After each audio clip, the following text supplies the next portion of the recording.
திருச்செந்தூரில் ஒரு தினபவாச விரதம் இராதவர் யாவராகினும் அவர் ஜனனம் முதல் மரணம் வரை தவம் செய்தாலும் யாதொரு பலனையும் அடையத் தகுந்த மார்க்கமில்லை.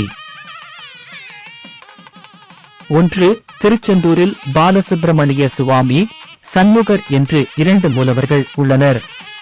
பாலசுப்பிரமணிய சுவாமி கிழக்கு பார்த்தும் சண்முகர் தெற்கு பார்த்தும் அருள் பாலிக்கிறார்கள்.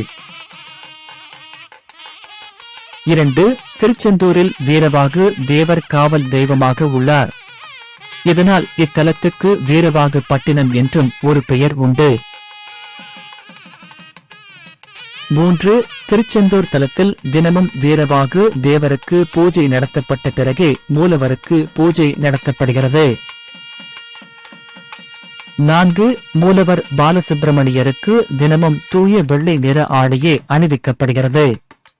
சண்முகருக்கு சிறப்பு பச்சை நிற ஆடைகள் அணிவிக்கப்படும்.